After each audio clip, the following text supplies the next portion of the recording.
محمد سيد الكونين والثقلين والفارقين من عرب ومن عجم۔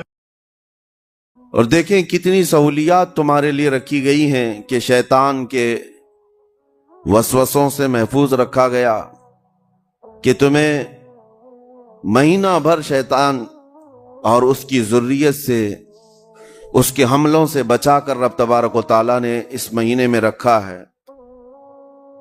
تو اب میرے عزیزو، تھوڑی سی محنت کی ضرورت ہوتی ہے تاکہ ہمارا دل پاک ہو جائے۔ تھوڑی سی اور محنت اس میں کر لی جائے تو انسان کا باطن پاک ہو جائے۔ تقویٰ کیا چیز ہے اور اس کا حاصل کرنا کیوں ضروری ہے، میں آپ کو بتاؤں۔ تقویٰ کا مطلب سب سے اہم چیز یہ ہے، اللہ کا خوف۔ یہ بنیادی چیز ہے، یہ بنیادی چیز ہے، اور یہ اگر بنیاد ہے تو ہر عمل میں آپ کے تقویٰ حاصل ہو جائے گا۔ نماز کیوں پڑھتے ہو؟ نماز ایک ڈیوٹی سمجھ کر کے پڑھتا ہے تو کوئی مسئلہ ہی نہیں اس کا، یعنی وہ ڈیوٹی ادا کر رہا ہے۔ لیکن نماز میں اگر خوف خدا ہے، اللہ کے ڈر سے پڑھتا ہے، یہی تقویٰ ہے۔ روزہ کیوں رکھ رہا ہے؟ سب محلے میں رکھ رہے تھے، ہم نے بھی رکھ لیا۔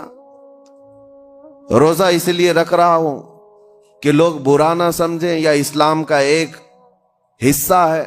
اتنی ہی نیت تھی تو پھر اس نے روزے سے کچھ حاصل نہیں کیا، لیکن اسی روزے کو اللہ کے خوف سے رکھا، یہی تقویٰ ہے۔ تو خوف خدا، اللہ کا خوف آ جانا ہر عمل میں، یہی تقویٰ ہے۔ اور اگر یہ چیز نہیں ہے تو انسان بہت بڑے بڑے گناہ بھی کر جاتا ہے، اسے ڈر نہیں لگتا۔ روزہ چھوڑ دیا، اسے کوئی خوف ہی نہیں ہے، بلکہ دھڑلے سے لوگوں کے سامنے کہتا بھی پھر رہا ہو کہ مجھے یہ سب چیزوں میں وشواس نہیں، یقین نہیں ہے۔ یہ باتیں اس زبان سے آتی ہیں جس کے ہاں اللہ کا خوف ہے ہی نہیں، اللہ کا ڈر نہیں۔ اسی لیے قرآن میں اللہ نے فرمایا لعلکم تتقون، تم پر روزے اللہ نے فرض کیے ہیں تاکہ تمہیں تقویٰ مل جائے، اللہ کا خوف۔ اور یہ کتنی اہم چیز ہے میں آپ کو بتاؤں، خوف خدا۔ خوف خدا کا مطلب کہ اللہ کا ڈر، اللہ کا خوف، یہ تمہاری پوری باڈی کو صحیح کرتا ہے، اندر سے بھی باہر سے بھی۔ خوف خدا، تم ہر قدم پر اگر یہ سوچتے ہو کہ میرا رب مجھے دیکھ رہا ہے، جیسے کہ آپ کو پتا ہے حدیث پاک میں حضور صلی اللہ تعالی علیہ وسلم سے پوچھا بھی گیا احسان کیا ہے، یعنی نیکی کس کو کہتے ہیں؟ حضور نے فرمایا تم نماز ایسی پڑھو یا عبادت ایسے کرو جیسے تم اللہ کو دیکھ رہے ہو۔ اور اگر یہ نہیں ہو سکتا تم سے تو اتنا احساس تو رہے کہ اللہ تمہیں دیکھ رہا ہے۔ تو ہر عمل میں تمہارے یہ سوچ آئے کہ مجھے میرا رب دیکھ رہا ہے، تمہارے قدم سنبھل جائیں گے۔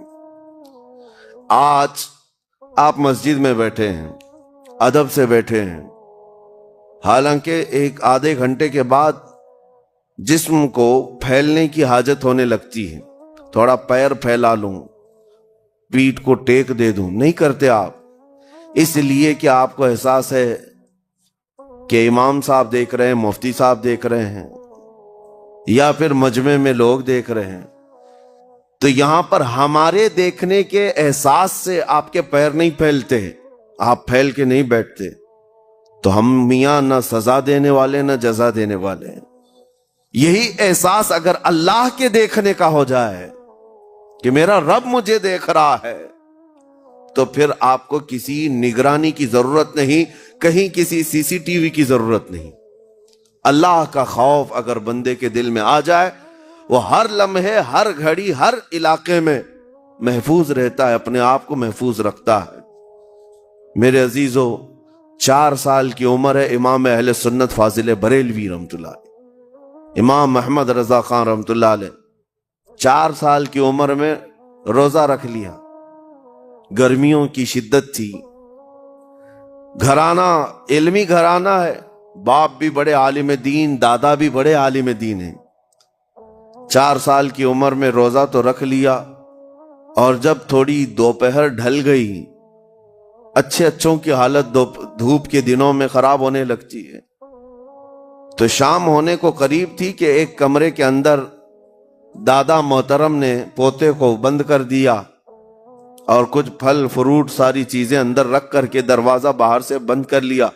کہا بیٹا کھا لینا, میں کسی کو بتاؤں گا نہیں, کسی کو نہیں بولوں گا. 4 سال کی عمر ہے, تمہارا روزہ بھی رہے گا, کھا کر کے تھوڑا پیٹ ہلکا کر لینا. تو یہ دروازہ بند کر کے دادا محترم چلے گئے. کافی دیر کے بعد دروازہ کھلا تو وہ پھل فروٹ ویسے کے ویسے ہیں, بچہ ویسے ہی بیٹھا ہوا ہے. امام احمد رضا رحمۃ اللہ تعالی علیہ 4 سال کی عمر کی بات کر رہا ہوں. دادا نے آ کر پوچھا بیٹا کھائے نہیں, دروازہ بند کر لیا تھا. تو 4 سال کی عمر میں مولانا امام احمد رضا کہنے لگے کھا تو لیتا لیکن ہر گھڑی میرا مولا تو دیکھ رہا ہے, جس کے لیے روزہ رکھا وہ تو دیکھ رہا ہے. یہ ہے تقوی, یہ ہے خوف خدا, کہ اگر یہ کسی کے دل میں بیٹھ جائے, اسے لوگوں کو دکھانے کی یا لوگوں کے اسے دیکھنے کی کوئی ضرورت ہی نہیں. میرے عزیزو, تقوی حاصل کرنے کا یہ اتنا بہترین راستہ ہے, اتنا بہترین راستہ ہے. آپ روزہ ہیں, کس کو پتا ہے؟ میں روزہ ہوں, کس کو پتا ہے؟ یہ راز ہے میرے اور اللہ کے درمیان. آپ روزہ ہیں, یہ راز ہے آپ کے اور اللہ کے درمیان. بہت سارے موقع آپ کے پاس ہیں دن بھر میں, فجر سے لے کر عصر تک. کئی مرتبہ وضو میں جانا پڑتا ہے, باضابطہ آپ کلی کر رہے ہیں, آدھا نگل جاتے, کس کو خبر ہے؟ یا کہیں چھپ کر کے کوئی ہلکی سی چیز چبا لیتے, کس کو خبر ہے؟ اس لیے کہ یہ اندرونی معاملہ ہے, راز ہے. آپ کھا رہے ہیں پی رہے ہیں یا نہیں کھا رہے ہیں نہیں پی رہے ہیں, یہ کوئی دوسرا نہیں کہہ سکتا. آپ کے اور آپ کے اللہ کے درمیان یہ راز ہے. اور آپ بچے ہوئے ہیں, حلق سوکھا ہے شام کے وقت اور پیٹ بھی پیٹ سے لگنے آ جاتی ہے. کام کرنے والے جانتے ہیں کہ شام ہوتے ہی روزے کا اثر کس قدر ظاہر ہوتا ہے. کام کرنے والوں کو زیادہ اثر پڑتا ہے, اے سی میں سونے والوں کو روزہ کہاں پتہ چلتا ہے. لیکن اس وقت بھی وہ نہ پانی کا ایک قطرہ حلق میں ڈالنا چاہتا ہے, نہ کوئی چیز چھپ کر کے چبانا چاہتا ہے. مجھے بتاؤ میرے عزیزو, کیوں اپنے آپ پر یہ تکلیف اور اپنے آپ پر یہ زیادتی کر رہے ہو؟ آپ کو اندازہ ہوتا ہے یہ میں زیادتی نہیں کر رہا, نہ ہی اپنے آپ کو تکلیف میں ڈال رہا ہوں. یہ میرے رب کی رضا ہے, میں اسی پر قائم ہوں. اسی لیے فرمایا گیا کہ جب افطاری کا دسترخوان بچھتا ہے اور پہلے ہی آ کر کے لوگ بیٹھتے ہیں, اور یہ سنت بھی ہے, ایسے نہیں کہ بھاگتے بھاگتے آپ آئے, وقت ہوا کھجور لیے اور کھا گئے. افطاری کے وقت سے تھوڑی دیر پہلے بیٹھ جاؤ. تمہارے دسترخوان پر نعمتیں رکھی ہوئی ہیں, پھل بھی ہیں, میوہ جات بھی ہیں, کچھ کھانے پینے کی چیزیں بھی ہیں, ٹھنڈا شربت بھی ہے. دیکھتے ہوئے بیٹھے ہیں آپ, لیکن ہاتھ نہیں لگاتے ہیں.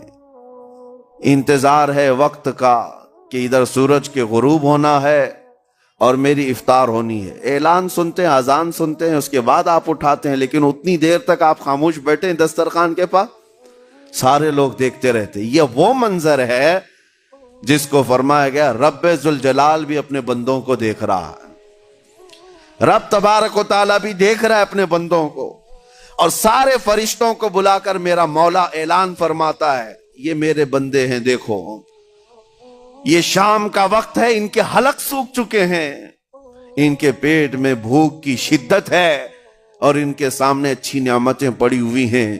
اے فرشتوں دیکھو, میرے ان بندوں میں سے کوئی بھی ان نعمتوں کو ہاتھ نہیں لگاتا, یہ صرف اور صرف میرے لیے بھوکے اور پیاسے ہیں.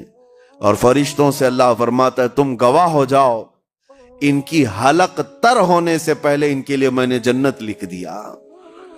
اسی لیے حدیث پاک میں ہے جب افطار کرتے میرے آقا صلی اللہ علیہ وسلم یوں ارشاد فرماتے ذهب الظمأ وابتلت العروق وثبت الاجر انشاءاللہ. پیاس بجھ گئی, رگیں ٹھنڈی ہو گئی اور اجر اللہ کے ہاں پکا ہو گیا. یہ حضور پاک ہر افطار میں عرض کرتے تھے. میں آپ کو یہ عرض کر رہا ہوں کہ یہ چھپی ہوئی چیز, اسی کا نام تقوی ہے. آپ صرف اور صرف بچے ہیں اللہ کے خوف سے۔ اب سنو حدیث پاک، قیامت کے دن حساب و کتاب ہوگا اور جنت میں جانے کا پروانہ کچھ لوگوں کو مل جائے گا اور سب جنت کی طرف جا رہے ہوں گے۔ اس میں بہت سارے لوگ ہیں جو پل صراط پر چل کر کے جنت پہنچیں گے۔ اب جب کافی لوگ جنت کے دروازے پر پہنچیں گے، ایک جماعت ایسی ہوگی جو پورے راستے میں کہیں نظر نہیں آئی، جنت جانے کے راستے میں کہیں نظر نہیں آئی، لیکن جنت کے دروازے پر وہ پہلے سے موجود تھے، چلے تھے نہیں چلے تھے کسی نے دیکھا ہی نہیں۔ دوسرے جنتی ان سے پوچھتے ہیں اس جماعت سے کہ تم یہاں کیسے پہنچے اور یہ انعام کس بات کا ہے تمہارے لیے؟ تو وہ جنتی کہتے ہیں ہمیں روزے داروں کی جماعت میں رکھا گیا، ہمارے روزے اللہ کو پسند آئے، اور آج رب تبارک و تعالیٰ کا حکم ہوا کہ ساری دنیا سے چھپ کر تم میرے لیے روزہ رکھتے تھے، دنیا کو پتا نہیں تھا تم بھوکے ہو پیاسے ہو، اور اے بندو آج سارے لوگوں کی نظروں سے چھپا کر میں تمہیں جنت پہنچاؤں گا۔ وہ ایک جماعت ایسی ہے جو راستے پر چلتی ہوئی نظر تو نہیں آئی لیکن جنت میں پہنچ گئی، وہ روزے داروں کی ہے۔ آج یہ تقوی حاصل کرنے کا سب سے بہترین راستہ، اور تقوی کیوں ضروری ہے؟ اب آپ کے روزے سے کچھ حاصل ہوا نہیں ہوا آپ کو دیکھنا بھی ہے، یہ نہیں کہ کیلنڈر کی طرح گنتے جاؤ، 1 ہو گیا، 2 ہو گئے، 3 ہو گئے، ہوتے جائیں گے، یہ دن تو چلتے رہتے ہیں، گنتے گنتے 20 بھی ہو جائیں گے، 25 بھی ہو جائیں گے، 30 بھی ہو جائیں گے۔ روزے گننے کا حکم نہیں، اپنے آپ کو سرچ کرو اور پھر تھوڑی سی ورزش کرنے کے بعد بندہ ویٹ تول کر کے دیکھتا ہے کم ہوا گھٹا کہ بڑا، ہر دن دیکھتا رہتا ہے۔ ہاں، ورزش کرنے کے بعد پھر ناپ کر کے دیکھتا ہے میرے جسم کا وزن کتنا گھٹا کتنا بڑا۔ ویٹ گین کرنے والے ویٹ لاس کرنے والے دونوں بھی برابر چیک کرتے رہتے ہیں۔ روزہ رکھنے کے بعد تمہیں خود کو بھی چیک کرنا چاہیے کہ میرے اندر اب تبدیلی آئی یا نہیں آئی۔ ایک روزہ رکھا اور پھر رات کو تراویح میں کھڑا ہوا، میرے اندر بدلاؤ کتنا ہے؟ کیا اب اللہ کی آیات قرآن کی سنتا ہوں میرے آنکھوں سے آنسو آ جاتے ہیں؟ اگر آ گئے ہیں تو اس کا مطلب ہے کہ دل نرم ہو گیا، اس روزے نے اثر دکھانا شروع کیا، اور پھر ویسی کا ویسا ہے تو اس کا مطلب ہے کہ آپ کے روزے سے آپ کو تقوی نہیں مل رہا ہے، آپ کو تقوی نہیں مل رہا۔ خوف خدا جب آتا ہے تو انسان کا دل موم ہو جاتا، نرم ہو جاتا ہے، اور اللہ کے عذابات سے، جہنم کے خوف سے، قبر کی سختیوں سے وہ رو پڑتا ہے، اس کی آنکھیں بہنے لگ جاتی ہیں، اور جب دل سخت ہوتا ہے پتھر کی طرح تو اسے نہ اللہ کی آیتیں رلاتی ہیں نہ آخرت کا تصور اسے ہلاتا ہے۔ اسی لیے قیامت کے دن کے بارے میں آپ کو بتاؤں، نبی پاک صلی اللہ تعالی علیہ وسلم کی امت کی طرف جہنم کی آگ شعلے لپکاتے ہوئے بڑھتی آ رہی ہوگی، بہت تیزی سے۔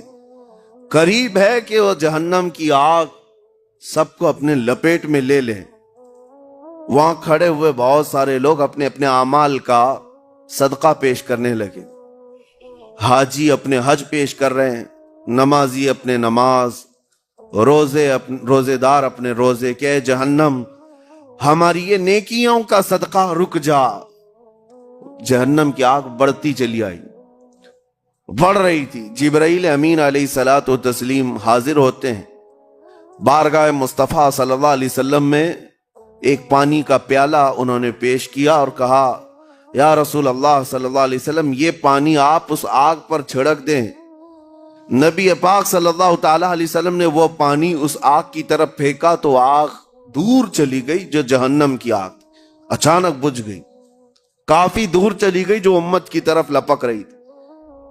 رسول رحمت صلی اللہ تعالی علیہ وسلم نے پوچھا جبرائیل سے یہ اتنا اثردار پانی ہے کون سا؟ یہ جبرائیل امین عرض کرتے ہیں یا رسول اللہ یہ آپ کے ان امتیوں کے آنسوؤں کا پانی ہے جو رات کھڑے ہو کر اپنے رب کے خوف سے رویا کرتے تھے۔ وہ اللہ کے خوف سے تھر تھراتے تھے، ڈر کر کے ان کی آنکھوں سے جو آنسو آتے، جبرائیل امین کہتے ہیں میں نے وہ آنسو جمع کر رکھے تھے اور وہ آج میں نے آپ کے سامنے پیش کیا۔ ایک آنسو کا قطرہ جہنم کی آگ بجھانے کے لیے کافی ہے۔ موتی سمجھ کے شان کریمی نے چن لیے قطرے جو گرے تھے عرق انفعال کے۔ عزیزان گرام وقار، یہی وہ تقوی ہے، یہی وہ خوف خدا ہے جس کے متعلق اللہ قرآن میں فرماتا ہے لعلکم تتقون، تاکہ تمہیں تقوی مل جائے، اسی لیے روزے رکھے گئے ہیں، روزے فرض کیے گئے ہیں۔ تمہارا دل اگر سخت کا سخت ہی رہ گیا تو روزے اثر نہیں کر رہے ہیں، روزے اثر نہیں کر رہے۔ اور ظاہر سی بات ہے کاموں میں برکت نیت سے ہوتی ہے، کسی بھی عمل میں برکت اچھی نیت سے ہوتی ہے۔ اگر کوئی روزہ اس لیے رکھ رہا ہے، جیسے بہت سارے فائدے گنائے جاتے ہیں نا، روزہ رکھنے سے کینسر نہیں ہوتا، روزہ رکھنے سے جسم کے فاسد مادے ختم ہو جاتے ہیں، نکل جاتے ہیں، ڈاکٹرز بھی مشورہ دیتے ہیں مہینے میں ایک مرتبہ، ہفتے میں ایک مرتبہ باڈی کو فری چھوڑنا چاہیے۔ تو یہ تو جسمانی فائدے تو رکھے گئے ہیں، لیکن اگر تم روزہ اس نیت سے رکھ رہے ہو کہ میری باڈی صحیح ہوتی رہے، تو گویا کہ تم تو اپنی دنیاوی غرض سے روزہ رکھ رہے تھے۔ یہ فائدے تو ملنا ہی ملنا ہے، یہ فائدے یوں بھی ملیں گے اللہ تعالیٰ کی طرف سے آپ کو، لیکن نیت وہ نہیں۔ روزہ رکھنے کی نیت یہ ہو کہ میرا رب مجھ سے راضی ہو جائے اور مجھے رب تبارک و تعالیٰ کا خوف اور تقوی حاصل ہو جائے۔ نیت میں برکت ہے، اور جن کاموں کو آپ اچھی نیت سے کریں گے اسی طرح ان کاموں میں اثر بھی پیدا ہوگا۔ روزہ رکھنے سے پہلے آج نیت یہی کریں کہ مولا تعالیٰ یہ روزہ میرے تمام برے اعمال کے لیے کفارہ ہو جائے، یہ ڈھال بن جائے۔ جانتے ہیں آپ اپنے نفس امارہ کو روکنے کا سب سے بہترین آلہ بھوک ہے، بھوک۔ جتنا آدمی بھوک کے ذریعے سے اپنے نفس کو مار سکتا ہے دوسری کوئی چیز نہیں۔ آپ دیکھیں اس رمضان المبارک میں بہت ساری حلال چیزیں آپ کو حرام کر دی گئی ہیں، یعنی سحری سے لے کر افطاری تک۔ میں یہ نہیں کہہ رہا کہ شراب پینا حرام ہے، نشہ کرنا حرام ہے، وہ تو پوری زندگی بھر حرام ہے، لیکن آپ کو چاول روٹی تو حلال ہے نا، سبزے سیب پھل فروٹ تو حلال ہے، لیکن یہ حلال چیزیں بھی اللہ نے آپ پر حرام رکھی ہیں، روزے کے عالم میں نہیں کھا سکتے۔ سحری سے لے کر افطار تک یہ حلال لقمے، پانی تو حلال ہے، پاک ہے، لیکن آپ کے لیے روزے کے عالم میں حرام ہے۔ اسی طرح شادی شدہ مرد اپنی عورت کے ساتھ زندگی بھر کبھی بھی جمع کر سکتا ہے، رات میں سو سکتا ہے، لیکن حالت روزہ میں وہ حلال کام بھی حرام ہے، حلال کام بھی حرام ہے۔ اپنی عورت سے جمع کرنا حالت روزہ میں کیوں روکا گیا؟ کھانا پینا بھی حلال تھا، عورتوں کے ساتھ شباشی بھی حلال تھی، لیکن روزے کے عالم میں ان حلال چیزوں کو روکا گیا۔ تو آپ سوچ سکتے ہیں اس چیز کو، سوچ سکتے؟ وجہ یہ ہے کہ حلال چیزوں سے آپ کو روک کر بڑے حرام چیزوں سے بچانا مقصود ہے۔ آج اگر اپنے آپ میں اتنا کنٹرول کر لے جاؤ کہ چند حلال چیزوں سے دن بھر بچ سکتے ہو، انشاءاللہ رمضان کے بعد بڑی حرام چیزوں سے بھی اللہ آپ کو محفوظ رکھے گا۔ میرے عزیزو، برا ہے ان لوگوں کا، برا ہے ان لوگوں کا، برا ہے ان لوگوں کا جن کو میرے آقا صلی اللہ تعالی علیہ وسلم نے دعائے ہلاکت فرمائی۔ اس سے بدنصیب کوئی ہو سکتا ہے؟ جن کے لیے رسول رحمت صلی اللہ تعالی علیہ وسلم کی دعائے ہلاکت ہوئی ہو۔ حضور صلی اللہ تعالی علیہ وسلم ایک دن مسجد نبوی شریف میں تشریف لے جا رہے تھے، منبر پر آپ نے قدم رکھا، آمین کہا، پھر دوسرے زینے پر قدم رکھا، آمین کہا، تیسرے زینے پر قدم رکھا، آمین کہا۔ خطبہ مکمل کیا، صحابہ نے پوچھا یا رسول اللہ صلی اللہ علیہ وسلم، ہر زینے پر آپ قدم رکھتے ہوئے آمین کس لیے کہہ رہے تھے؟ سنو، رسول پاک صلی اللہ علیہ وسلم ارشاد فرماتے ہیں کہ میں جب پہلے زینے پر قدم رکھا تو سید الملائکہ جبرائیل امین آئے اور دعا کرنے لگے۔ کیا دعا کیا؟ یوں کہا، یا رسول اللہ صلی اللہ علیہ وسلم، وہ شخص ہلاک و برباد ہو جائے جو آپ کا نام سنے اور پھر اس کے بعد درود نہ بھیجے. حضور فرماتے میں نے آمین کہا. حضور کا نام سنتے ہی آپ کی زبانوں پر درود آ جانا چاہیے. اللہم صلی علی سیدنا محمد وآلہ وصحبہ وبارک وسلم. میرے آقا فرماتے ہیں دوسرے زینے پر قدم رکھا تو جبرائیل امین نے یوں کہا یا رسول اللہ صلی اللہ علیہ وسلم وہ شخص ہلاک و برباد ہو جائے جو زندگی میں اپنے ماں اور باپ میں سے کسی ایک کے بڑھاپے کو پایا اور ان کی خدمت کر کے جنت نہیں حاصل کر سکا بلکہ ان کو ایسے ہی چھوڑے رکھا، ایسا شخص برباد ہو جائے. حضور فرماتے میں نے آمین کہا. پھر جبرائیل امین نے کہا تیسرے زینے پر قدم رکھتے ہی میرے آقا فرماتے ہیں جبرائیل نے یوں دعا کی کہ اے اللہ کے رسول وہ شخص ہلاک و برباد ہو جائے جو رمضان کا مہینہ پایا لیکن اس کا ادب نہیں کر سکا، اس کا احترام نہیں کر سکا. حضور فرماتے میں نے اس پر بھی آمین کہا. جس کی ہلاکت کے لیے جبرائیل امین دعا کر رہے ہوں اور اس دعا پر سید الانبیاء آمین کہہ رہے ہوں، ایسے شخص کی بربادی کا کیا انجام ہو سکتا ہے؟ وہ کتنا بد نصیب ہوگا. اسی لیے میرے عزیزوں مسلمانوں میں یہ رواج ہی نہیں ہونا چاہیے کہ اٹھ کر کے پوچھتے رہیں روزہ ہے کہ نہیں ہے، روزہ ہے کہ نہیں ہے. مسلمان ہے تو روزہ ہے، اور یہ کوئی آپشنلی عبادت نہیں ہے کہ 4 رکھ لیا 2 نہیں رکھا. آپشنلی نہیں، یہ فرض عین ہے. ایک روزے کو چھوڑنے کا گناہ فرمایا گیا 600 سال تک اسے دوزخ میں رکھا جائے گا. 600 سال تک. یہ معمولی چیز نہیں ہے. اور جن کے پچھلے روزے قضا ہو چکے ہیں معاف نہیں ہوں گے. تھپڑ مار لیں گال پہ، توبہ کر لیں، معاف نہیں ہوں گے. توبہ تو کرنے کے ساتھ ساتھ قضا بھی کرنا ہوگا. جب موقع ملے سال بھر میں اپنے چھوٹے ہوئے روزوں کو واپس کرنا ہے. اس کی اہمیت میں آپ کو بتا دوں، ایک روزہ اگر جان بوجھ کر کے کسی نے توڑا یا چھوڑا تو جانتے ہیں اس کا کفارہ کیا ہے؟ اس کا کفارہ یہ ہے کہ اس کے بدلے میں دوسرے دنوں میں 60 روزے کنٹینیو رکھے. رمضان کا ایک روزہ پورا کرنے کے لیے 60 روزے رکھنے پڑ جائیں گے.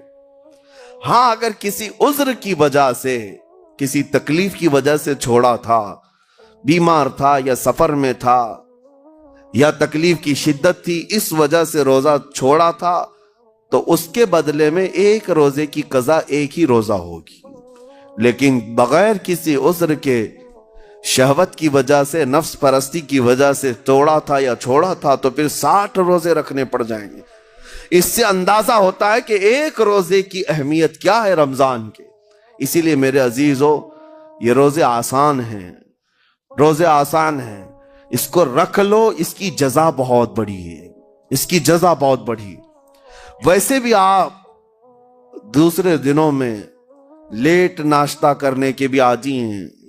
ممبئی والوں کا تو حال یہی ہے، 12 بجے کے بعد 1 بجے 2 بجے تو ان کے ناشتے ہوتے ہیں. دوپہر کا کھانا تو شام 5 بجے ہو رہا ہوتا ہے.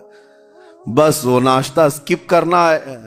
دوپہر کے کھانے جو آپ کے ہوتے ہیں اس سے اور تھوڑا ایکسٹینڈ کر لیں تو افطاری کا وقت آ جاتا ہے. کوئی بہت بڑی دقت کی بات نہیں، کوئی بہت بڑے بوجھ کی بات نہیں، آسان ہے. آج الحمدللہ ہمارے 5 سال 6 سال کے بچے روزہ رکھ لیتے ہیں، تو بڑوں کو تو اللہ نے جو طاقت عطا کی ہے، روزہ ہرگز ترک مت کرو. لیکن ساتھ میں آج یہ میسج ضرور دوں گا، نیت یہ کرو کہ مجھے تقوی مل جائے، مجھے پرہیزگاری مل جائے. اور یہ آپ کو خود چیک کرنا ہوگا. روزانہ رات کو نماز میں کھڑے ہو جاؤ تراویح کے، دیکھو کہ کتنی تبدیلی آ رہی ہے. آج میں نے روزہ افطار کیا، میرے اندر بدلاؤ آیا کہ نہیں آیا؟ اور اگر نہیں آ رہا ہے، کوئی تبدیلی نہیں آ رہی ہے، تو اس کا مطلب ہے آپ تقوی نہیں حاصل کر رہے. آپ تو روز مرہ کی روٹین پر چل رہے ہو. روٹین پر چلنے کا مطلب یہ روزہ نہیں ہے. روزہ تقوی دے کر جاتا ہے بندے کو، روزہ خوف خدا دے کر جاتا ہے بندے کو. اسی لیے میرے عزیزو آج دیکھیں آپ بہت ساری برائیوں سے رمضان میں بچ جاتے ہیں. تھوڑی اور محنت کی ضرورت ہے. ہم نے دیکھا ہے بہت سارے گھروں میں، باقی عیاش گھروں کی مجھے کوئی وہ نہیں ہے، ان سے کوئی لینا دینا نہیں، لیکن نارمل مسلمانوں کے گھروں میں بھی ہوتا یہ ہے، عورتیں بچوں کو تلقین کرنا شروع کر دیتی ہیں، گانے بند کرو، ٹی وی بند رکھو، بہت ساری چیزیں بند رکھو کہ رمضان آیا ہوا ہے، اور رمضان میں اگر ٹی وی لگا بھی لیا تو کچھ اسلامک چیزیں دیکھنے لگ گئے۔ ماحول تم نے خود ہی بدلا ہے اپنے گھر میں، کچھ چیزوں کو آپ نے بدلا ہے اور کچھ چیزوں کا ادب آپ نے کرنا شروع کیا ہے۔ اسی کو اور تھوڑی سی محنت کے ساتھ بڑھا لیا جائے، قسم رب ذوالجلال کی ہر برائی رمضان میں ہی آپ سے ختم ہو جائے گی۔ جس کی کوئی چیز چھوڑنے پر نہیں چھوٹتی ہے وہ رمضان میں کر کے دیکھ لے، اللہ کی بارگاہ میں یاد کرے کہ مولا دن بھر میں تیری رضا کے لیے بچ رہا ہوں، مجھے میری باقی زندگی میں ان گناہوں سے بچا لے۔ وہ رحمان ہے، جب وہ تمہیں اس کے بدلے میں جنت دیتا ہے تو یہاں برائیاں کیوں نہیں چھڑواتا؟ یقیناً وہ برائیوں کو تم سے دور کرے گا۔ قرآن کا فرمان عالی شان لعلکم تتقون، اسی پر میں نے آپ کے سامنے بات رکھی ہے۔ روزے اس لیے فرض کیے گئے ہیں تاکہ تمہیں تقوی مل جائے، پرہیزگاری مل جائے۔ بعض لوگوں کو دیکھا گیا ہے رمضان المبارکہ میں بھی وہ اپنی بری حرکات سے باز نہیں آئے، ان کی روٹین ویسی ہی جاری رہی، نعوذ باللہ نظروں کی خطائیں بھی باقی رہی۔ اور سب سے بری چیز یہ ہے کہ رمضان میں شیطان کی نیابت اگر کوئی کر رہا ہوتا ہے تو تمہارا یہ موبائل فون ہے۔ اکثر لوگ یہ سمجھتے ہیں کہ اس موبائل فون کو ہم استعمال کرتے ہیں تاکہ ٹائم پاس ہو جائے، روزہ کا وقت قریب آ جائے۔ اس ٹائم پاس کے چکر میں تم کیا کیا دیکھتے رہ جاتے اور کہاں تک یہ چیزیں پہنچاتی ہیں تمہیں اندازہ بھی نہیں ہوتا، احساس بھی نہیں ہوتا، تو تمہاری رہی صحیح عبادت کو بھی یہ ہضم کر جاتا ہے، کھا جاتا ہے۔ اس کے استعمال پر اگر کنٹرول ہے تو خوب استعمال کرو، لیکن کنٹرول نہیں ہے تو اے نوجوانوں اس کا بھی روزہ رکھو، اس انٹرنیٹ کی بلاؤں سے محفوظ ہو جاؤ۔ اس لیے کہ بہتوں کو میں نے دیکھا ہے ان کے دن بھر اور رات بھر رمضان میں سوشل نیٹ ورکس پر مصروفیت ویسی کی ویسی ہے جیسے دوسرے دنوں میں تھی۔ وہ رات بھر چیٹنگ میں بھی مصروف ہیں، ایک دوسرے کو ادھر ادھر بھیجنے میں بھی مصروف ہیں، ساری چیزیں جوں کی توں چل رہی ہیں، تو تمہارے موبائل نے تمہیں تقوی سے بہت دور رکھا ہے، تمہیں رب تعالیٰ کے قریب ہونے نہیں دیتا۔ اپنے آپ کو بدل لو۔ ظاہر سی بات ہے یہ سخت چیز ہے، اگر کوشش کرو گے تو بچ جاؤ گے، اور تقوی اتنی آسانی سے تو نہیں ملتا۔ اپنے آپ کو سٹرگل کرو، انشاءاللہ العزیز دل پاک ہو جائے گا، پھر آپ کو اپنی زندگی کے اندر جو اجالے نظر آئیں گے وہ خود آپ محسوس کریں گے، آپ محسوس کریں گے۔ گناہوں کے اندھیروں نے دل پر ایسی کالک رکھی ہے کہ آپ کو کچھ بھی یہاں پر سمجھ میں نہیں آتا، ورنہ نمازوں کا لطف ایسا ہے، قرآن کا مزہ ایسا ہے، جسے یہ لگ جائے دنیا کی کوئی نعمت اس کے سامنے ہیچ نظر آتی ہے، کوئی چیز اسے اچھی نہیں لگتی، لیکن کب؟ جب اسے تقوی کا اجالا حاصل ہو جائے۔ میرے عزیزو، اللہ کریم کی بارگاہ میں دعا گو ہوں، مولا قدیر و جبار ہم سب کو تقوی و پرہیزگاری عطا فرمائے، اور ہم سب کے روزوں سے اللہ تعالی ہمیں پرہیزگاری عطا فرمائے۔ ان روزوں کے انوار اور برکات اور رمضان کے احترام کی ہمیں توفیق عطا فرمائے۔ قرآن پڑھنے کے لیے کچھ باطنی آداب بھی ہے۔ تم 10 بار نہا لو، 10 بار وضو کر لو، قرآن کو ظاہری آداب کے اعتبار سے چھو تو سکتے ہو، باطنی آداب میں سب سے پہلی شرط یہ ہے قرآن پڑھنا ہو یا سننا ہو تو عشق مصطفیٰ ہونا چاہیے۔ ہاں، بغیر حب مصطفیٰ کے اگر قرآن پڑھے گا تو پھر گمراہی کی طرف بھی جا سکتا ہے۔ قرآن تو قرآن ہے، حدیث رسول کے بارے میں کہا گیا، بخاری شریف کے بارے میں، کہ بے عشق مصطفیٰ پڑھتے ہیں جو بخاری، سنا ہے نا آپ نے؟ بے عشق مصطفیٰ جو پڑھتے ہیں بخاری، آتا ہے بخار، ان کو آتی نہیں بخاری۔ بخار آ جائے گا لیکن بخاری نہیں آئی۔ جب بخاری کے لیے عشق مصطفیٰ ضروری ہے تو پھر قرآن کے لیے کتنا ہے؟ اس لیے سب سے پہلی چیز میں آپ کو یہ بتا دوں، قرآن پڑھنا ہے یا سننا ہے، عشق مصطفیٰ شرط ہے۔ شرط ہے محمد کی محبت دین حق کی شرط اول ہے، اسی میں ہو اگر خامی تو سب کچھ نامکمل ہے۔ قرآن کی ایک آیت سنا ہوگا نا آپ نے، لقد جاءکم من اللہ نور، قد جاءکم من اللہ نور و کتاب مبین، مشہور آیت ہے۔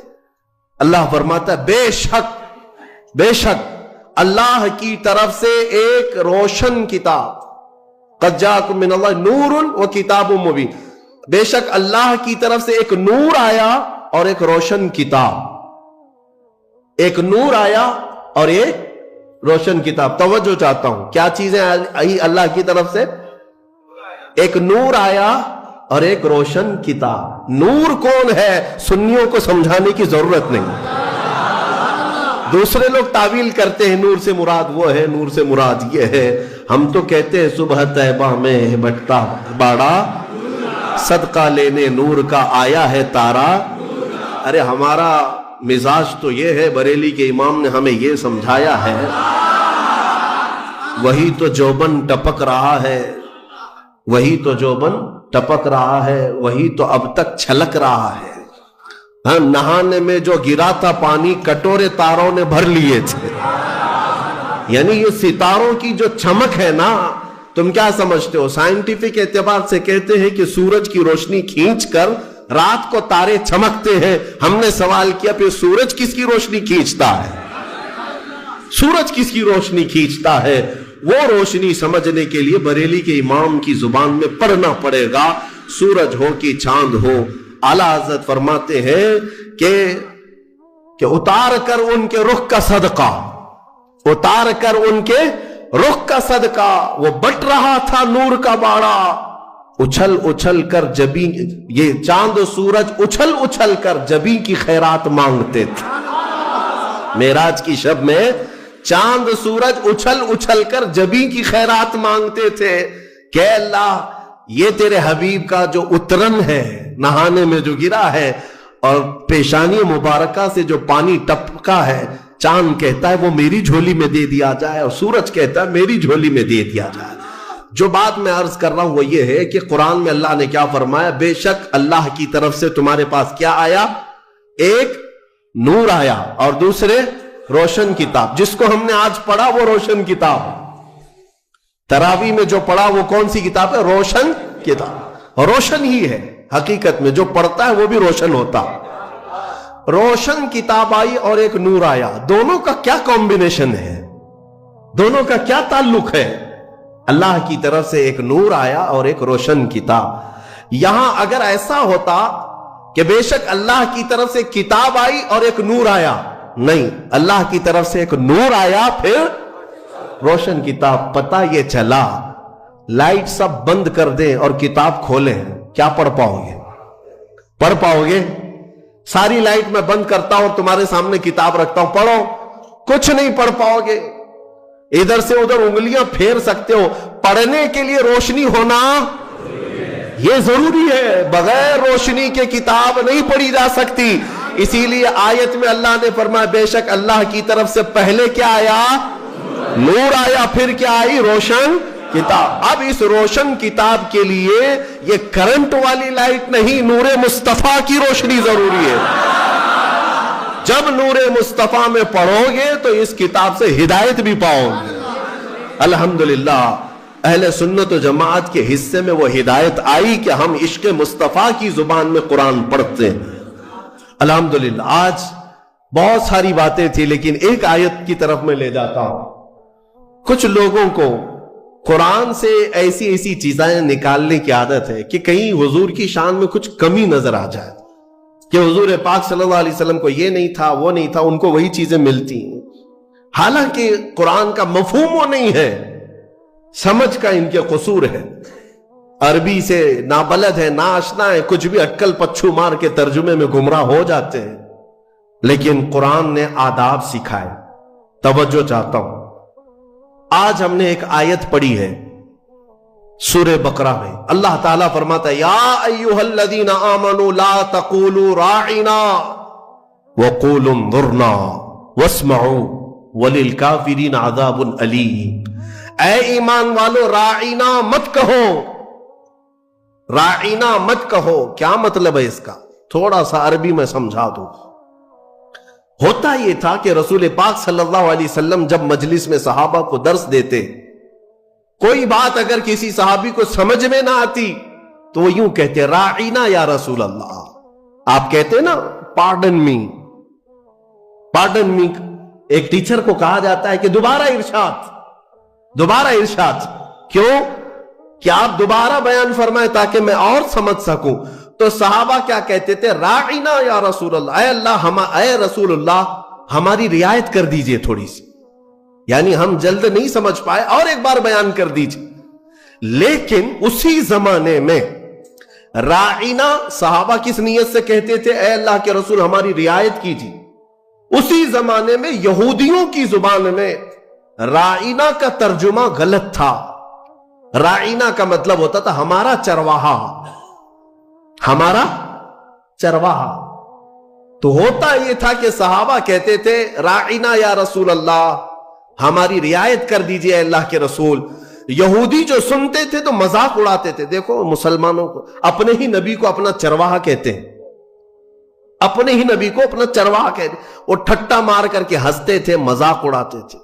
لیکن مجھے بتاؤ میرے عزیزو، کسی صحابی کے دل میں یہ نیت تھی؟ ان کے خواب و خیال میں بھی یہ گمان نہیں کہ ہم حضور کے بارے میں ایسا سوچیں. لیکن وہ اپنی زبان میں کہہ رہے تھے. لیکن دیکھیں قانون خداوندی کو اللہ نے اس لفظ کو بھی منع کر دیا جس کا معنی کسی بھی زبان میں الگ آ سکتا ہو. وہ جملہ میرے نبی کی شان میں بولا ہی نہ جائے، بولا ہی نہ جائے. اور عام لوگوں کو نہیں، امت میں اگر سب سے اچھے لوگ کوئی تھے تو رسول کے صحابہ تھے. ان کو اللہ نے تنبیہ کرتے ہوئے فرمایا اے ایمان والو آج کے بعد سے راعینا نہ کہو. جب اگر دوبارہ کہنے کی بات آئے حضور کی بارگاہ میں تو کیا کہو؟ اللہ نے وہ بھی سکھایا. کہو وقول انظرنا، یوں کہو نظر کرم فرمائی. اللہ نظر کرم فرمائیے.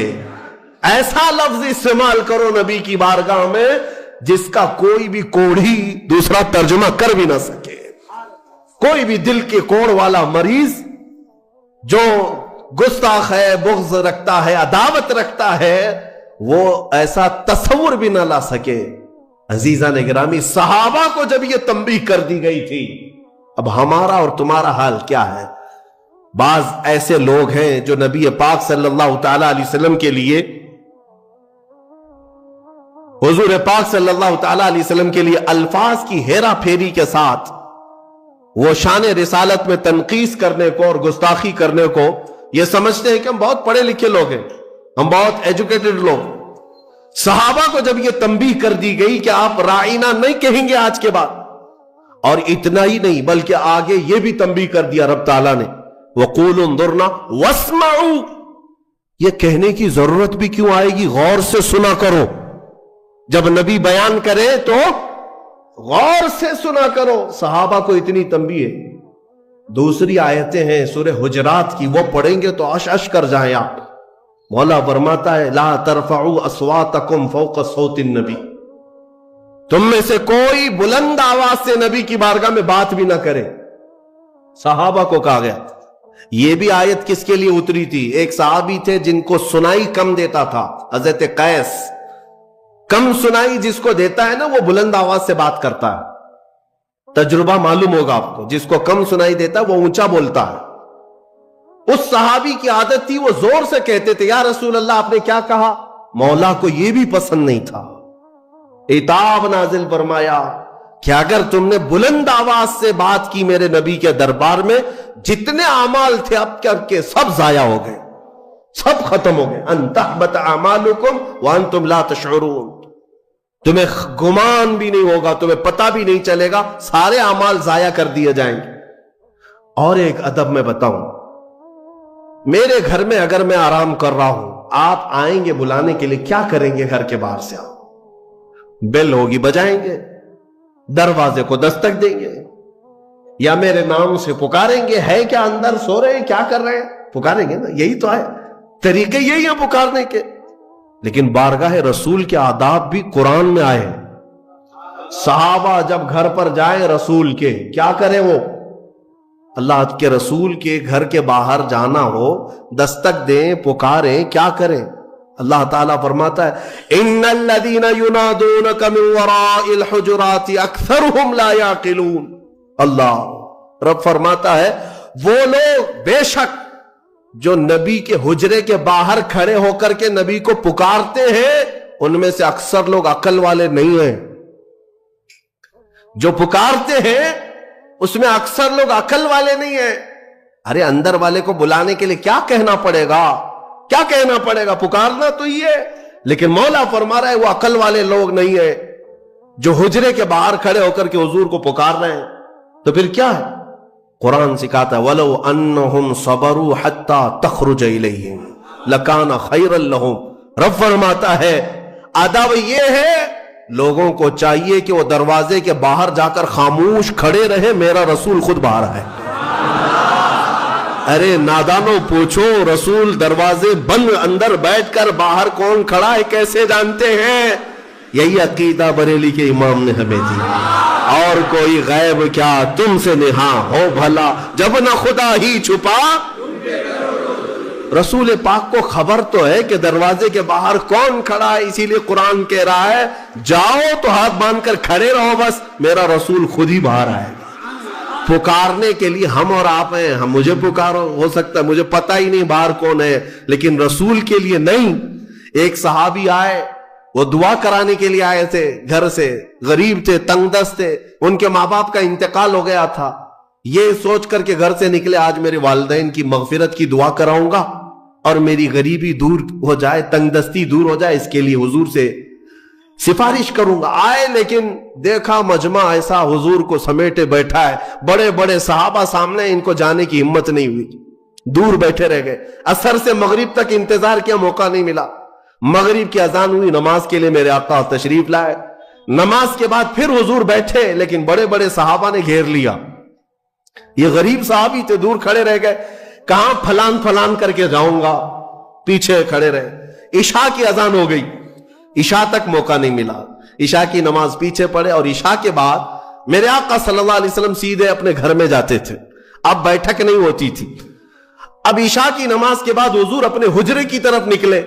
یہ صحابی کہتے ہیں میں نے سوچا موقع تو آج دن بھر نہیں ملا, ہاتھ باندھے پیچھے پیچھے چلتے رہے. حضور اپنے دروازے پر پہنچ گئے اور پیچھے مڑ کر کہتے ہیں جا اللہ تیری غریبی دور کرے, تیرے ماں باپ کی مغفرت کرے. کس نے کہا میرے نبی سے, کس نے کہا؟ میرے عزیزو, اسی لیے تو ہمارا عقیدہ یہ ہے کہ وہ دلوں کی بھی سنتے ہیں, اس کی بھی سنتے ہیں جسے بولنا نہیں آتا. وہ لکڑیوں کی جب سنتے ہیں, ہرن کی جب سنتے ہیں, تو امتیوں کی کیوں نہیں سنیں گے؟ ہم یہاں سے پکارے وہ وہاں سے سنے, مصطفیٰ کی سماعت پہ دور و نزدیک کے سننے والے وہ کان, کانے لالے کرامت پہ. اسی لیے سنیوں میں کہتا ہوں کہ تفسیر بھی سننا ہو تو عشق مصطفیٰ کے ساتھ سنو. مزہ ہی کچھ اور ہے کہ اپنے نبی کو چھوڑ کر محفل کون سی ہوتی ہے. رسول جس محفل میں نہ ہو تو محفل کہاں ہے, اسے محفل نہیں کہا جاتا. بلے شاہ میاں رحمت اللہ علیہ بڑے صوفی بزرگ ہیں, وہ کہتے ہیں جس دل میں حضور کی یاد نہ ہو اس دل میں کتے بستے ہیں, کتے ہوتے ہیں, جانور بستے ہیں. حقیقت ہے دل اسی کو کہتے ہیں جس میں حضور کی یاد آئے. دل ہے وہ دل جو تیری یاد سے معمور رہا, سر ہے وہ سر جو تیرے نام پہ قربان ہے. ہاں, دل اور سر وہی ہے جو حضور کے لیے ہو, حضور کے لیے نہ ہو تو پھر یہ کدو کا ایک ٹکڑا ہے اور دل جو ہے سینے کے اندر وہ گوشت کا ایک چھتڑا ہے اور کچھ نہیں. ہاں بس ان کی حیثیت اتنی ہے, دونوں کندھوں کے بیچ میں ایک کدو کا ٹکڑا ہے اور سینے کے اندر گوشت کا ایک چھتڑا ہے. اسے دل مت کہنا اور اسے سر مت کہنا. دل کہنے کے لیے ضرورت اس بات کی ہے کہ دیکھو پہلے اس میں حب مصطفیٰ ہے یا نہیں. سر کہنے کے لیے ہر ایک کو سر مت کہنا, بلکہ اعلیٰ حضرت فرماتے سر صرف وہی ہے جو ان کے قدموں پہ قربان ہونے کو تیار ہے, وہی سر ہے. بہرحال آج کی اس تفسیر میں ہم نے بارگاہ رسول کا ادب پڑھا ہے. اس لیے اے میرے عزیزوں, حضور پاک صلی اللہ تعالی علیہ وسلم کو چھوڑ کر دنیا کا کوئی علم نہیں ہے، کوئی علم نہیں. واللہ اعلی حضرت فرماتے ہیں ذکر خدا بھی جو ہے اللہ کا ذکر کرنے کے لیے جب بھی کھڑے ہوں گے، اگر اس میں مصطفیٰ کا ذکر نہیں آیا تو اسے ذکر خدا کہا ہی نہیں جائے گا. ذکر خدا ہے ہی نہیں ہو. ذکر خدا جو ان سے جدا چاہو نجدیو، واللہ ذکر حق نہیں کنجی سقر کی ہے. فرماتے ہیں یہ جہنم کی چابی ہے. حضور کا ذکر چھوڑ کر کے اگر تم کہتے ہو بخدا خدا کا یہی ہے در، نہیں اور کوئی مفر مقر. اس کو میں سمجھاؤں آپ کو. اعلی حضرت فرماتے ہیں مفر کا مطلب ہوتا ہے بھاگنے کی جگہ، اور مقر کہتے ہیں ٹھہرنے کی جگہ. حضور کو اگر چھوڑو گے تو نہ بھاگنے کی جگہ ہے نہ ٹھہرنے کی جگہ ہے. ہبلی میں نہیں، پوری دنیا میں. ہاں، نہ بھاگنے کی جگہ ملے گی نہ ٹھہرنے کی جگہ ملے گی حضور کو اگر چھوڑو گے.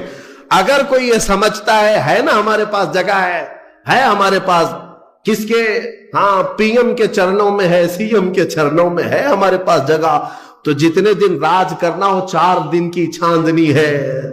پھر دیکھنا ایک وقت آئے گا جب تمہاری روح قبض ہوگی، سامنا میرے مصطفیٰ کا کرنا ہوگا، اور پھر ملائکہ تمہیں بتائیں گے، اور قیامت کا دن تو یہ حساب کا ہوگا. دیکھنی ہے حشر میں عزت رسول اللہ، وہاں کسی کی نہیں چلنے والی، کسی کی نہیں ہے. خلیل اللہ کو بھی حاجت رسول اللہ. عزیزان گرامی وقار، بخدا خدا کا یہی ہے در، نہیں اور کوئی مفر مقر. جو وہاں سے ہو یہیں آ کے ہو، جو یہاں نہیں تو وہاں نہیں. تفسیر قرآن کے لیے بھی حضور پاک صلی اللہ تعالی علیہ وسلم کی محبت شرط ہے، شرط ہے. حضور کو چھوڑ کر ایک ابھی سوشل میڈیا میں گمراہی پھیلانے والے کئی ایسے موسمی کیڑے آتے رہتے ہیں، اور آج مجھے جوانوں کو بتانا اس لیے بھی ضروری ہے کہ یہ اپنا آدھا دین جو ہے سوشل میڈیا پر ہی سمجھ بیٹھے ہیں. ہاں، ان کا سب سے بڑا استاد تو علامہ گوگل ہے. مولانا گوگل سے پوچھیں گے، نام بھی اسی سے پوچھیں گے، مسئلے بھی اسی سے پوچھیں گے، اور گوگل صاحب سب بتا دیتے ہیں. تو جس کا استاد گوگل ہے وہ سنے، وہ سنے. ہر چیز اس میں جو آ جاتی ہے وہ صحیح نہیں ہوتی. ہاں، شہد دکھائے زہر پلائے، قاتل ڈائن شوہر کش، اس مردار پہ کیا للچانا دنیا دیکھی بھالی ہے. اعلیٰ حضرت نے اس کی بہت پہلے تشریح کر دی تھی. یہ وہ دنیا ہے جو تمہیں شہد دکھاتی ہے اور زہر پلاتی ہے. کچھ لوگ ایسے آئے ہوئے ہیں اس میں. ایک شخص آیا، وہ کہتا ہے کہ صرف قرآن، اس میں کسی حدیث کی ضرورت نہیں، حدیث لینا ہی نہیں ہے. نہ بخاری، نہ مسلم، نہ ترمذی، نہ ابو داؤد، نہ نسائی، نہ ابن ماجہ، نہ مشکات، کوئی حدیث نہیں چاہیے، قرآن ہی چاہیے. صرف قرآن سے. ہمیں یہ خبر ملی، کچھ نوجوان اس میں بہکتے چلے گئے. ہاں، قرآن ہی تو سب کچھ ہے اس کے اندر. جب اللہ نے فرمایا سارا بیان ہم نے قرآن میں اتار دیا ہے، کوئی خشکی تری چھوڑا ہی نہیں، سب کچھ قرآن میں ہے، تو پھر حدیث کی کیا ضرورت؟ وہ شک ڈالتے ہیں. ارے ظالم، تو یہ تو بتا یہ قرآن اترا کس پہ ہے؟ یہ قرآن کہاں سے آیا؟ کون بتایا یہ آیت ایسی ہے؟ حضور کو چھوڑے گا تو ایک آیت بھی تجھے نہیں ملے گی. قرآن کس نے سنایا؟ ارے حضور پر وہی اترتی تھی، حضور سنائے صحابہ کو تو قرآن لکھا گیا. اگر حضور بیان نہ کرتے تو کیا قرآن آتا؟ آج نبی پاک کو چھوڑ کر کچھ لوگ یہ کہتے ہیں کہ کسی حدیث کی ضرورت نہیں، صرف قرآن، صرف قرآن. اے میرے عزیزوں، اس طرح کی گمراہیوں سے اپنے آپ کو بچا لو. میں حدیث میں یہ بھی بتا دوں، حضور پاک صلی اللہ علیہ وسلم نے یہ بھی بشارت 1400 سال پہلے دی. فرمایا ایک زمانہ تم پر آئے گا، ایک شخص آئے گا جو تکیے پر ٹیک لگا کر بیٹھا رہے گا اور پھر لوگوں سے کہے گا کہ صرف قرآن ہی کافی ہے، کسی حدیث کی ضرورت نہیں. حضور نے 1400 سال پہلے بتایا تھا. 1400 سال پہلے حضور نے آگاہ فرمایا کہ ایسی گمراہ لوگوں سے. اور حضور نے یہ بھی فرمایا وہ لوگ ہیں جن کے لیے قرآن حلق سے نہیں اترتا، انہیں قرآن کی سمجھ نہیں ہے، لیکن وہ قرآن کے ذریعے پوری دنیا کو گمراہ کرنے کی کوشش کرتے. اے میرے عزیزوں، قرآن کو صرف گوگل سے نہیں، صرف فیس بک سے نہیں، بلکہ علماء صالحین باعمل عاشقان مصطفیٰ سے پڑھا کرو، تو پھر تمہیں ہر آیت کا مفہوم بھی سمجھ میں آ جائے، ورنہ ادھر کا ادھر مارتے رہ جاؤ گے۔ میں آپ کو بتاؤں ایک مثال، اللہ نے اپنے رسول سے فرمایا وَوَجَدَكَ ضَالًّا فَهَدَى، سورہ والضحیٰ میں اللہ نے فرمایا وَوَجَدَكَ ضَالًّا فَهَدَى۔ ضال کا مطلب عربی میں گمراہ، بھٹکا ہوا ہے۔ ایک معنی یہ ہے، ایک خصوصیت ہے عربی کی، ایک ورڈ کے کئی معنی آتے ہیں، کئی معنی آتے ہیں، عربی کی خصوصیت ہے۔ کچھ الفاظ تو ایسے ہیں جن میں ایک ورڈ ہے 70 معنی ہیں، الگ الگ معنی نکلتے ہیں۔ یا عقل والا دیکھ کر کے ترجمہ کرے گا یہاں کیا مراد ہے۔ فار ایگزامپل العین، یہ عربی کا ایک ورڈ ہے جو آنکھ کو بھی کہتے ہیں، گھٹنے کو بھی عین کہتے ہیں، سورج کو بھی عین کہتے ہیں، پانی سے جو چشمہ نکلتا ہے نا سوتا، اسے بھی عین کہتے ہیں، اور پوری ذات کو بھی عین کہتے ہیں۔ کتنے معنی ہو گئے؟ سب ڈیفرنٹ ہیں۔ آنکھ کو بھی عین، گھٹنے کو بھی عین، سورج کو بھی عین، پانی کے چشمے کو بھی عین، ذات انسان کو بھی عین۔ تو اب اگر کہیں یہ کہہ دے کسی نے یہ کہہ دیا کہ میری عین سے پانی آ رہا تھا، تو ترجمہ کرنے والا ہے کہ ہاں مولانا کے گھٹنے سے پانی آ رہا تھا۔ ہاں، یا ترجمہ یہ کرو شاید مولانا کے سورج سے پانی آ رہا تھا۔ ارے میاں یہاں سورج کہاں سے آ گیا؟ ہاں، عقل والا اتنا تو ترجمہ کرے گا۔ اگر یہ کہہ رہے میری عین سے پانی آ رہا تھا تو شاید ان کی آنکھ سے پانی آ رہا تھا۔ سمجھ میں آیا؟ ہاں، اتنی تو سمجھ ماشاءاللہ ہمارا مجمع رکھتا ہے۔ اگر میں ایک جملہ کہہ دوں تو ترجمہ آپ خود ہی کر لیں گے۔ مثال کے طور پر اگر میں یہ کہہ دوں عربی میں کہ آج عین 6:30 بجے نکل گیا، تو آپ ترجمہ کیا کریں گے؟ مولانا کا گھٹنا 6:30 بجے نکل گیا، یہ کریں گے؟ آپ کیا کریں گے؟ سچ بتاؤ۔ سورج، الحمدللہ، یہ عقل ہے، یہ اتنی سمجھ ہے کہ سورج آج 6:30 بجے نکل گیا، یہ مطلب ہے۔ لیکن آؤ، جس کی مت ماری جاتی ہے، جس کے اندر عشق مصطفیٰ نہ ہو، کوڑ ہو، وہ ایسی ترجمے کرتا ہے۔ ضال کا مطلب ہوتا ہے راستہ چھوڑا ہوا، بھٹکا ہوا۔ لیکن کچھ اچھے معنی بھی آتے ہیں اس کے، کچھ اچھے معنی بھی آتے ہیں، لیکن اچھے مکھی کو کہاں نظر آتے ہیں؟ وہ جسم میں جہاں زخم ہوگا وہیں بیٹھے گی نا، زخم جہاں دیکھتی وہاں بیٹھے گی، کیونکہ مکھی کو پیپ پینے کا شوق ہے، خون پینے کا شوق، اچھی جگہ نہیں بیٹھ۔ بہرحال بلا تشبیہ و بلا تمثیل، حضور پاک صلی اللہ علیہ وسلم کو جب اللہ نے فرمایا وَوَجَدَكَ ضَالًّا فَهَدَىٰ، اے محبوب ہم نے آپ کو ضال پایا، تو کچھ لوگوں نے یہاں یہ تیر مار دیا، اے رسول ہم نے آپ کو بھٹکا ہوا پایا تو اب ہدایت دے دیا، آپ کو گمراہ پایا تو ہدایت دے دیا۔ ظالموں، اگر رسول ہی گمراہ ہے تو پھر امت کو کیا ہدایت دے؟ وہ خود بھٹکے ہوئے اگر تھے تمہارے ترجمے کے حساب سے۔ بے عشق مصطفیٰ جب اس طرح کی تک بندیاں کرو گے، تیر مارو گے، تو یہی ہوگا۔ ان سے جا کر پکڑ کر کوئی پوچھے کہ رسول گمراہ کب تھے، کب تھے کہ اللہ نے انہیں ہدایت دیا؟ اگر وہ بھٹکے ہوئے تھے، گمراہ تھے، اور اللہ نے ان کو ہدایت دیا، تو ہمارا عقیدہ ہی ختم ہو گیا کہ رسول معصوم ہوتے ہیں، عقیدہ ہی ختم ہو جائے۔ اسی لیے پھر ایسے جملوں کو سمجھنے کے لیے عشق کے امام کے دربار میں جانا ہو، جو حضور کی محبت بھی رکھتا ہو۔ اور وہ بریلی کے امام کی بارگاہ میں جب ہم پوچھتے ہیں وَوَجَدَكَ ضَالًّا فَهَدَىٰ کا کیا مطلب نکلتا ہے، تو وہ عشق میں ڈوبی ہوئی زبان سے کہتا ہے اے محبوب ہم نے آپ کو اپنی محبت میں خود رفتہ پایا تو اپنی طرف راستہ دے دیا۔ کیا ترجمہ ہے؟ خود رفتہ کا مطلب کیا ہوا؟ محبوب کو ڈھونڈنے کے لیے کبھی کوئی ادھر جا رہا ہے، کبھی ادھر جا رہا ہے، اس کو بھٹکا ہوا نہیں کہتے، اپنے محبوب کو تلاش میں سرگرداں ہے۔ ترجمہ کا حق بھی ادا کیا اور بارگاہ رسول کا ادب بھی محفوظ ہے۔ اس لیے میں کہتا ہوں کہ پہلے نور کی ضرورت ہے پھر روشن کتاب۔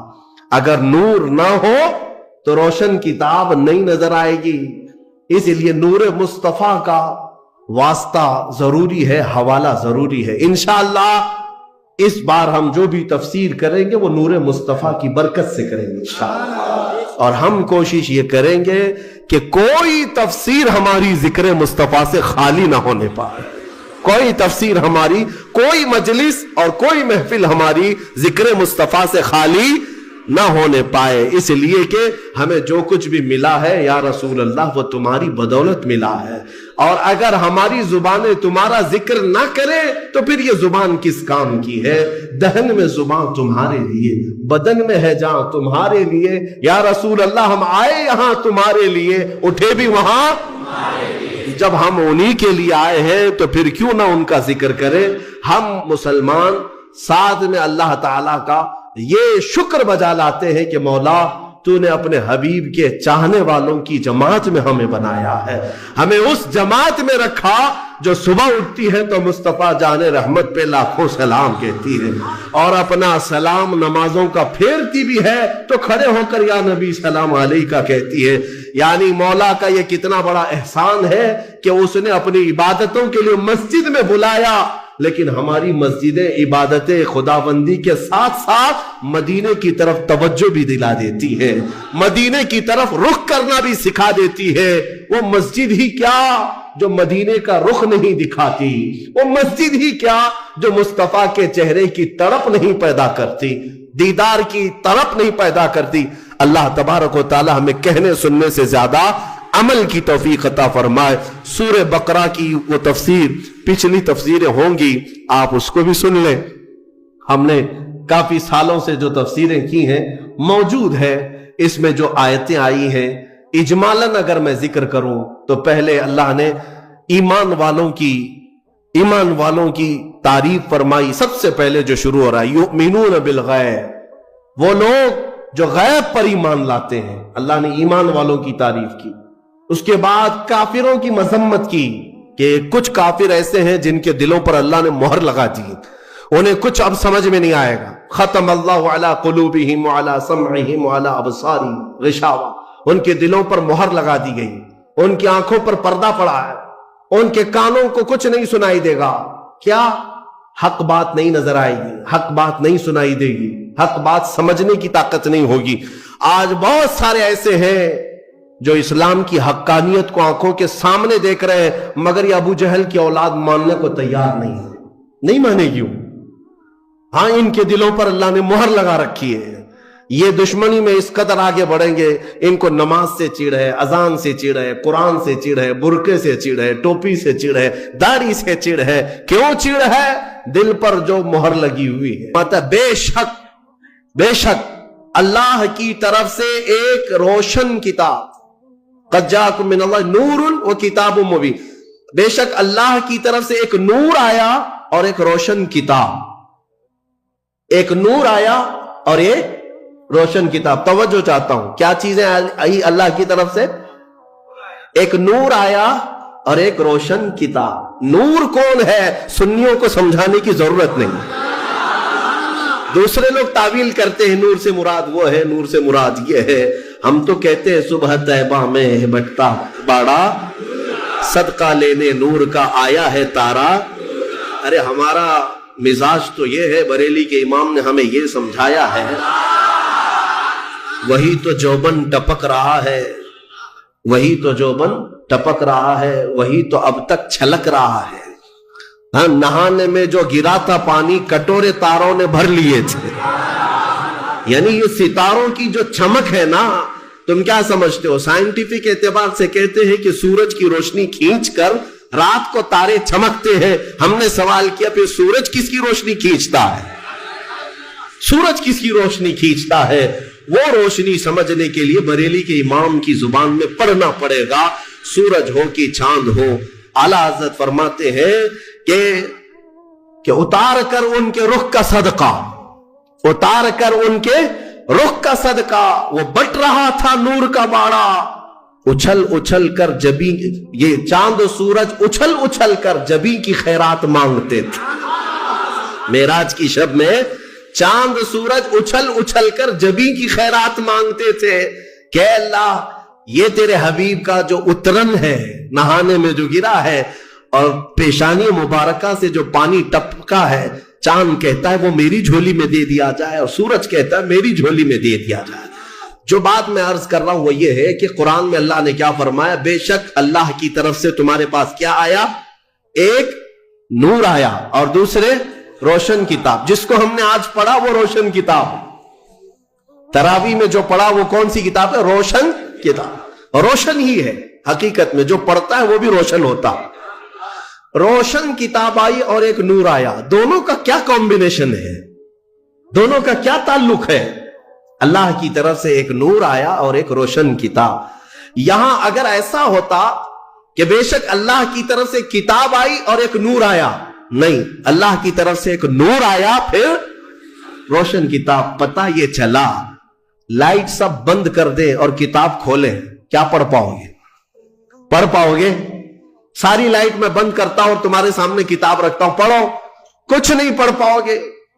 ادھر سے ادھر انگلیاں پھیر سکتے ہو، پڑھنے کے لیے روشنی ہونا یہ ضروری ہے، بغیر روشنی کے کتاب نہیں پڑھی جا سکتی۔ اسی لیے آیت میں اللہ نے فرمایا بے شک اللہ کی طرف سے پہلے کیا آیا؟ نور آیا، پھر کیا آئی؟ روشن کتاب۔ اب اس روشن کتاب کے لیے یہ کرنٹ والی لائٹ نہیں، نور مصطفیٰ کی روشنی ضروری ہے۔ جب نور مصطفیٰ میں پڑھو گے تو اس کتاب سے ہدایت بھی پاؤ گے۔ الحمدللہ اہل سنت و جماعت کے حصے میں وہ ہدایت آئی کہ ہم عشق مصطفیٰ کی زبان میں قرآن پڑھتے ہیں۔ الحمدللہ آج بہت ساری باتیں تھی لیکن ایک آیت کی طرف میں لے جاتا ہوں۔ کچھ لوگوں کو قرآن سے ایسی ایسی چیزیں نکالنے کی عادت ہے کہ کہیں حضور کی شان میں کچھ کمی نظر آ جائے، کہ حضور پاک صلی اللہ علیہ وسلم کو یہ نہیں تھا، وہ نہیں تھا، ان کو وہی چیزیں ملتی ہیں، حالانکہ قرآن کا مفہوم وہ نہیں ہے، سمجھ کا ان کے قصور ہے، عربی سے نابلد ہے، ناآشنا ہے، کچھ بھی اٹکل پچھو مار کے ترجمے میں گمراہ ہو جاتے ہیں۔ لیکن قرآن نے آداب سکھائے، توجہ چاہتا ہوں۔ آج ہم نے ایک آیت پڑھی ہے سورہ بقرہ میں، اللہ تعالیٰ فرماتا ہے یا ایھا الذین آمنوا لا تقولوا راعنا وقولوا انظرنا واسمعوا وللکافرین عذاب علیم۔ اے ایمان والو راعنا مت کہو، راعنا مت کہو، کیا مطلب ہے اس کا؟ تھوڑا سا عربی میں سمجھا دوں۔ ہوتا یہ تھا کہ رسول پاک صلی اللہ علیہ وسلم جب مجلس میں صحابہ کو درس دیتے، کوئی بات اگر کسی صحابی کو سمجھ میں نہ آتی تو وہ یوں کہتے راعینا یا رسول اللہ۔ آپ کہتے نا پارڈن می، پارڈن می ایک ٹیچر کو کہا جاتا ہے کہ دوبارہ ارشاد، دوبارہ ارشاد، کیوں؟ کہ آپ دوبارہ بیان فرمائیں تاکہ میں اور سمجھ سکوں۔ تو صحابہ کیا کہتے تھے؟ راعینا یا رسول اللہ، اے اللہ، اے رسول اللہ ہماری رعایت کر دیجئے تھوڑی سی، یعنی ہم جلد نہیں سمجھ پائے، اور ایک بار بیان کر دیجئے۔ لیکن اسی زمانے میں راعینا صحابہ کس نیت سے کہتے تھے؟ اے اللہ کے رسول ہماری رعایت کیجیے۔ اسی زمانے میں یہودیوں کی زبان میں راعینا کا ترجمہ غلط تھا۔ راعینا کا مطلب ہوتا تھا ہمارا چرواہا، ہمارا چرواہا۔ تو ہوتا یہ تھا کہ صحابہ کہتے تھے راعینا یا رسول اللہ ہماری رعایت کر دیجئے اے اللہ کے رسول۔ یہودی جو سنتے تھے تو مذاق اڑاتے تھے، دیکھو مسلمانوں کو اپنے ہی نبی کو اپنا چرواہا کہتے ہیں، اپنے ہی نبی کو اپنا چرواہا کہتے ہیں، اور ٹھٹا مار کر کے ہنستے تھے، مذاق اڑاتے تھے۔ لیکن مجھے بتاؤ میرے عزیزو، کسی صحابی کے دل میں یہ نیت تھی؟ ان کے خواب و خیال میں بھی یہ گمان نہیں کہ ہم حضور کے بارے میں ایسا سوچیں، لیکن وہ اپنی زبان میں کہہ رہے تھے۔ لیکن دیکھیں قانون خداوندی کو اللہ نے اس لفظ کو بھی منع کر دیا جس کا معنی کسی بھی زبان میں الگ آ سکتا ہو، وہ جملہ میرے نبی کی شان میں بولا ہی نہ جائے، بولا ہی نہ جائے۔ اور عام لوگوں کو نہیں، امت میں اگر سب سے اچھے لوگ کوئی تھے تو رسول کے صحابہ تھے۔ ان کو اللہ نے تنبیہ کرتے ہوئے فرمایا اے ایمان والو آج کے بعد سے راعینا نہ کہو۔ جب اگر دوبارہ کہنے کی بات آئے حضور کی بارگاہ میں تو کیا کہو؟ اللہ نے وہ بھی سکھایا، کہو وقول انظرنا، یوں کہو نظر کرم فرمائی، اللہ نظر کرم فرمائیے۔ ایسا لفظ استعمال کرو نبی کی بارگاہ میں جس کا کوئی بھی کوڑھی دوسرا ترجمہ کر بھی نہ سکے۔ کوئی بھی دل کے کوڑ والا مریض جو گستاخ ہے، بغض رکھتا ہے، عداوت رکھتا ہے، وہ ایسا تصور بھی نہ لا سکے۔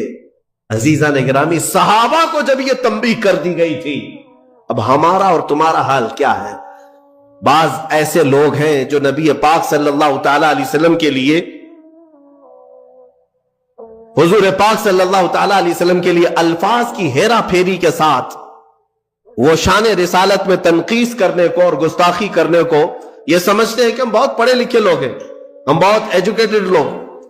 صحابہ کو جب یہ تنبیہ کر دی گئی کہ آپ رائنا نہیں کہیں گے آج کے بعد، اور اتنا ہی نہیں بلکہ آگے یہ بھی تنبیہ کر دیا رب تعالیٰ نے، وَقُولُ انظُرْنَا وَاسْمَعُوا، یہ کہنے کی ضرورت بھی کیوں آئے گی؟ غور سے سنا کرو، جب نبی بیان کرے تو غور سے سنا کرو۔ صحابہ کو اتنی تنبیہ ہے۔ دوسری آیتیں ہیں سورہ حجرات کی، وہ پڑھیں گے تو اش کر جائیں آپ۔ مولا فرماتا ہے لا ترفعوا اصواتکم فوق صوت النبی، تم میں سے کوئی بلند آواز سے نبی کی بارگاہ میں بات بھی نہ کرے۔ صحابہ کو کہا گیا۔ یہ بھی آیت کس کے لیے اتری تھی؟ ایک صحابی تھے جن کو سنائی کم دیتا تھا، حضرت قیس۔ کم سنائی جس کو دیتا ہے نا وہ بلند آواز سے بات کرتا ہے، تجربہ معلوم ہوگا آپ کو۔ جس کو کم سنائی دیتا ہے وہ اونچا بولتا ہے۔ اس صحابی کی عادت تھی، وہ زور سے کہتے تھے یا رسول اللہ آپ نے کیا کہا؟ مولا کو یہ بھی